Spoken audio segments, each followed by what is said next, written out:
Assalamualaikum warahmatullahi wabarakatuh. Jumpa lagi di channel Cerita Horor Story. Di kesempatan kali ini kita akan melanjutkan cerita Stigmata ya, part 5. Sebelum cerita kita mulai, alangkah baiknya tekan tombol like, subscribe, dan komen. Oke? Langsung kita mulai. Brum! Sebuah suara motor terdengar berhenti di depan rumah. Bu Firda yang sedang menunggu di ruang tamu bergegas keluar dan menempati Pastor Yeri sedang memakir CRF 150-nya. Ia datang berboncengan dengan Suster Lena. Mereka datang karena Bu Firda mengontak Pastor Yeri, memberitahu mengenai luka di kaki Ulfa. "Hei, makasih sudah manggil aku," ujar Pastor Yeri. Ia mencopot jaket bombernya dan menggantungnya di stang motor. Bu Firda tersenyum dan meminta keduanya masuk. "Siapa, Fir?" Ibu berjalan dari dalam rumah. "Temanku bule sama Suster Lena," ujar Bu Firda memperkenalkan. Pastor Yeri mengangguk memperkenalkan dirinya. "Loh, Suster Lena ngapain?" Ibu mengenyitkan wajahnya bingung dengan kedatangan staf rumah sakit ini. Suster Lena hanya tersenyum. "Biar saya periksa Ulfa, Bu. Tapi gak usah khawatir, saya gak bakal bikin tagihan, Bu," canda Suster Lena yang membuat ibu tersenyum. Ibu pun langsung mengajak Suster Lena masuk ke dalam kamar Ulfa untuk memeriksanya. Bu Firda dan Pastor Yeri yang masih berada di teras berjalan menyusul. "Bagaimana bisa Ulfa terluka di kaki?" Pastor Yeri langsung ke inti masalah. Bu Firda menceritakan singkat tentang bagaimana Ulfa menginjak kayu terpaku saat turun dari mobil. Cuma itu, gak ada kejadian yang cuma itu. Kamu sebenarnya pengen Ulfa ngalamin kecelakaan besar atau gimana? Bu Firda menatap tajam. "Enggak, aku cuma..." Pokoknya Bu Firda mengangkat satu jarinya. "Dugaan kamu bahwa Ulfa akan terluka di kaki benar terjadi, dan aku merasa mungkin kamu perlu tahu."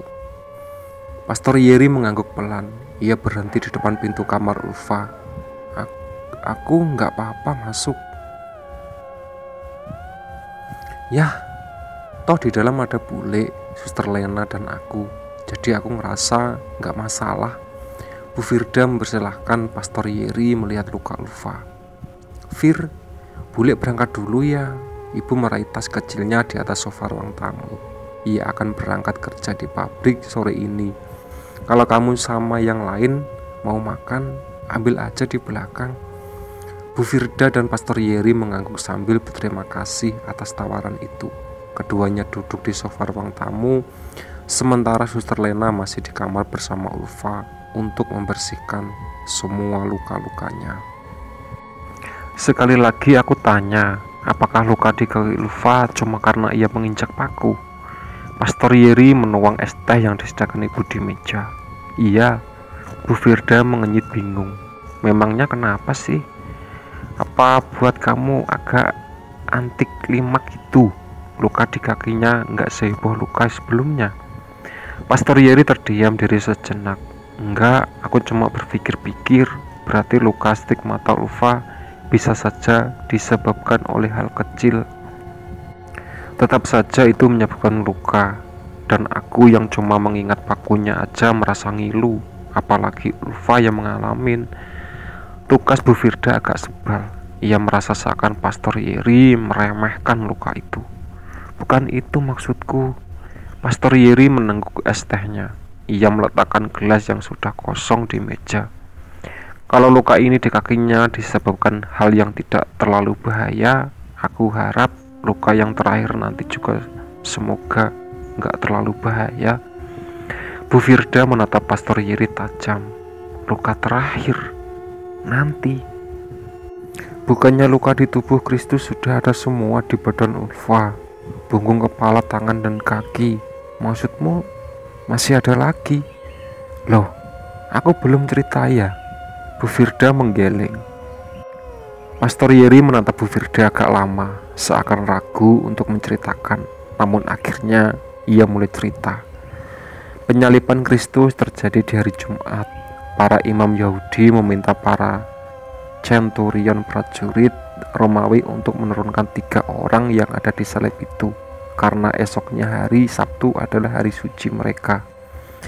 Para prajurit pun mematahkan kaki para pencuri disalib di samping kanan di kiri Kristus sebelah menurunkan mereka. Namun mereka hendak mematahkan kaki Kristus. Mereka melihat bahwa Kristus telah wafat. Salah satu prajurit yang bernama Longinus memutuskan untuk memastikan bahwa Kristus benar-benar wafat. Ia meraih tombaknya dan menusuk samping perut Kristus. Tunggu. Lalu dari mana perut keluarlah air dan darah yang menyembur wajah Longinus? Kejadian ini seketika membuat Longinus bersaksi atas ketuhanan Kristus. Ia memeluk Kristen bahwa menjadi salah satu sign yang aku nggak peduli soal itu. Bu Firda memotong kalimat Pastor Yeri. Ia masih menatap tajam ke arahnya. Maksudmu? Masih ada satu lagi kejadian lagi, dan kali ini kejadian apapun itu akan menusuk Ulfa di perut. Pastor Yeri menyandarkan badannya ke sofa. Karena itu aku harap untuk luka yang ini semua luka stigmata, biasanya hanya 1-2 luka. Suster Lena berjalan keluar dari kamar membawa perban kotor dan beberapa kasa yang berdarah. Ia membungkus semuanya dalam sebuah kantong plastik. Bagaimana, Bu? Bu Firda nampak sangat ingin tahu. Tidak apa-apa, luka-lukanya mulai ada perkembangan bagus dan luka di kakinya tak terlalu dalam untuk paku kecil. Pastor Yeri beranjak dari sofa. Ia menghampiri Ibu Firda.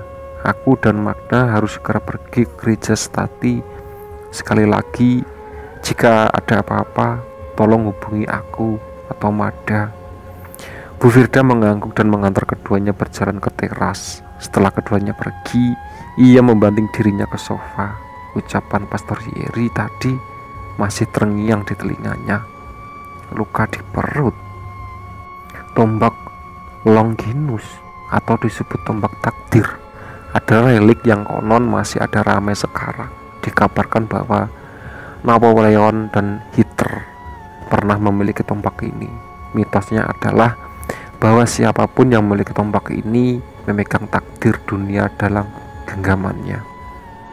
Jam 9 malam ibu baru tiba di rumah. Wajahnya nampak sangat lelah karena tambahan jam kerja yang ia ambil.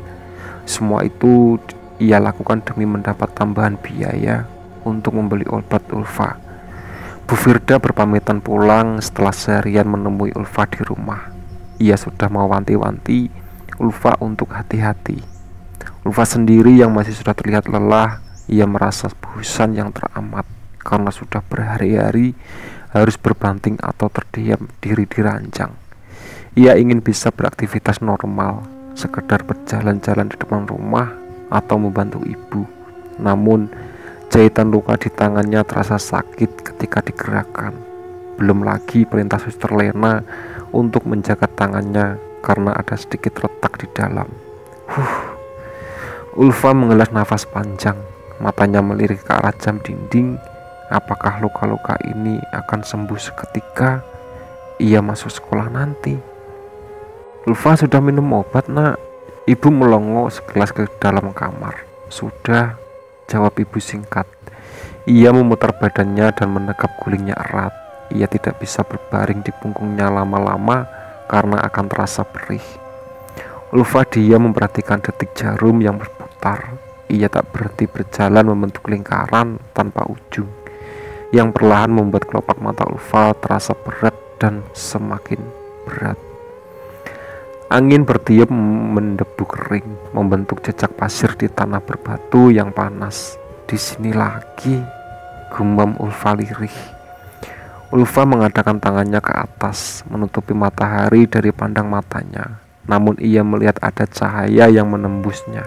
Ulfa memperhatikan beberapa bagian tubuhnya. Kedua kaki dan tangannya berulang dengan apa itu Yerusalem? Gumamnya pada dirinya sendiri. Selamat datang. Sebuah suara terdengar dari belakang. Ulfa membalik badan dan mendapati sosok laki-laki itu. Laki-laki bergamis putih dan berambut gelombang sebahu yang nampak basah. Ia berjenggot tebal mengenakan sebuah kain penutup kepala. Laki-laki itu berjalan mendekati Ulfa. Di belakangnya 3 tiang kayu berdiri membentuk bayang yang menghalangi cahaya, sehingga kali ini Ulfa bisa melihat wajahnya. Wajah yang ramah dan tampan, mungkin berusia 30 tahunan. Ulfa menelan ludah melihat laki-laki itu mendekatinya.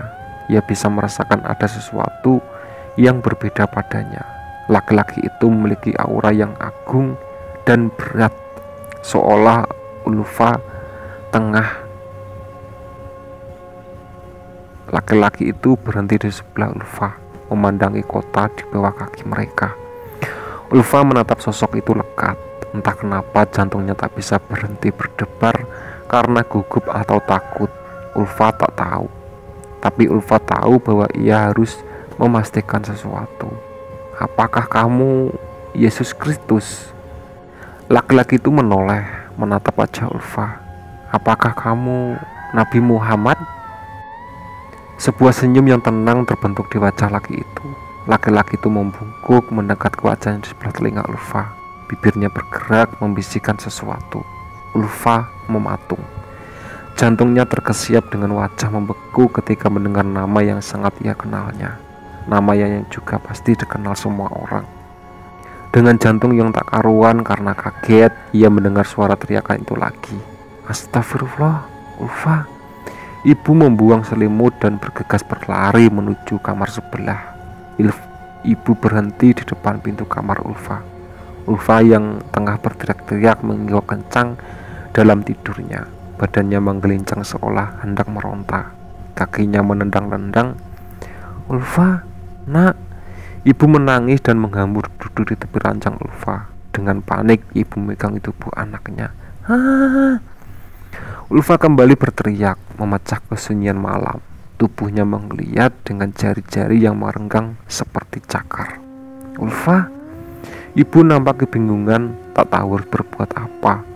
Ia hanya bisa memijit-mijit tubuh anaknya sambil berusaha membangunkan Ulfa. Istighfar, nak. Ibu yang tertidur di tepi ranjang Ulfa. Jam dinding menunjuk ke angka 4:15, di mana suasana di luar masih nampak petang. Ibu mengerjapkan matanya, memijat kepalanya sejenak. Betapa kepalanya terasa pening dan berat karena ia terjaga semalaman menenangkan Ulfa yang menggigau. Ulfa. Ibu sedikit kaget karena mendapati ranjang Ulfa telah kosong. Ia hendak beranjak, namun gerakannya terlihat saat melihat Ulfa tengah berdiri di tengah kamar. Ulfa berdiri menghadap kiblat, memakai mukena beralasan sajadah. Titik-titik air wudhu yang membasahi wajah Ulfa terlihat segar. Perban di kepalanya sedikit basah. Ibu tersenyum dan berjalan keluar kamar. Ia menuju dapur di tempat cuci piring yang berada di pojokan ruangan. Ia menyalakan keran lalu membasuh kedua tangannya. Ibu nampak fokus dengan wudhunya sehingga ia menyadari pintu kamar mandi di seberang ruangan yang terbuka. Ulfa muncul dari dalam kamar mandi dan berjalan menuju kamar. Ibu membuka mata dan mendorong tubuhnya bangkit dari duduk. Sejenak ibu menguap lebar dan merentangkan tangannya kuat. Ibu capek sekali dan ia merasa sedikit pusing. Rupanya ibu bersikir sampai ketiduran di atas sajadah sesuai sholat subuh tadi. Ia melirik jam ke dalam dinding kamarnya. Astaga. Ibu segera beranjak dari duduknya saat melihat angka menunjuk 12.30. Jam 2 nanti ia harus berangkat ke pabrik untuk shift sore. Berapa lama aku tertidur? Ibu segera keluar dari kamar, setengah berlari menuju keran dapur untuk berwudu. Ia hendak melakukan sholat duhur. Apa Ulfa belum bangun? Tanya ibu pada dirinya sendiri. Ibu menggelengkan kepala lalu bergegas untuk menunaikan sholat tengah hari. Seusai sholat, ibu nampak sibuk di dapur. Ia sedang menggoreng beberapa potong ayam. Perut ibu belum terisi sejak kemarin. Ia merasa sangat lapar. Sesuai lauknya matang, ibu merebus air dalam teko. Ia mampir di kamar Ulfa sebentar dan mengetuk pintu, namun tak ada jawaban. Lalu ibu kembali ke dapur, duduk di meja makan sambil menunggu airnya mendidih. Ibu menyandarkan pipinya di tangan, matanya terasa begitu berat. Beberapa kali ia sempat terlelap, walau sekilas saja. Suara nyaring uap yang keluar dari teko di atas kompor memecah kesunyian dapur. Suara itu mengagetkan ibu yang tengah mengantuk terduduk. Dengan langkah gontai, Ibu menghela nafas panjang, lalu merekan lehernya. Ia merasa sedikit lelah. Terlebih sebentar lagi ia harus bersiap berangkat ke pabrik. Entah apa yang sedang terjadi pada putrinya. Sepanjang malam tadi juga Ulfa mengalami mimpi-mimpi buruk yang membuat harus menemani putri semata wayangnya itu. Ibu menata sepiring nasi dan lauk ayam dan sambal, juga teh panas yang baru saja diseduhnya di atas nampan. Dengan hati-hati ibu membawa nampan itu keluar dari dapur. Ia berjalan menuju kamar Ulfa yang masih berada di samping ruang tamu. Ulfa, ibu mengetuk pintu. Tak ada jawaban dari Ulfa.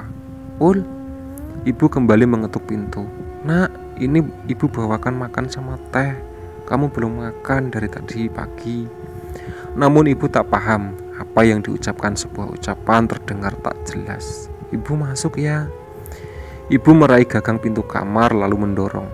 Terbuka. Astagfirullah. Seketika ibu menjatuhkan nampan berisi makanan dan teh panas yang dipegangnya. Piringan pecah dan nasi berhamburan di lantai, bercampur dengan teh yang membasahinya. Ibu terduduk di lantai dengan kamar, matanya mendelik, ketakutan dengan nafas tercekat. Bagaimana tidak, walaupun masih sore hari, kondisi dalam kamar itu nampak begitu gelap karena sebaunya tertutup. Ia melihat putrinya Ulfa tengah menempel di tembok. Dengan tangan merentang ke samping, rambutnya panjangnya menjuntai bergoyang-goyang saat Ulfa berbicara. Matanya berwarna putih dengan urat-urat menghitam di seluruh tubuh. Darah mengalir dari luka-luka yang ada di tubuhnya seperti rembesan air hujan di tembok.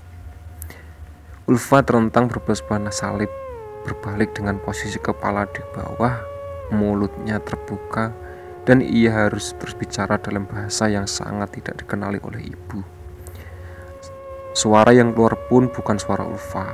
Suara itu terdengar serak, parau, membuat merinding. Astagfirullah nak, ya Allah anakku. Ibu menangis lemas sambil berpegangan pada bingkai pintu. Ulfa terus saja berbicara seakan-akan ia tengah berkhutbah kepada orang-orang yang tak terlihat. Oke ya, itu tadi cerita dari Stigmata ya, part 5. Ditunggu part selanjutnya. Oke.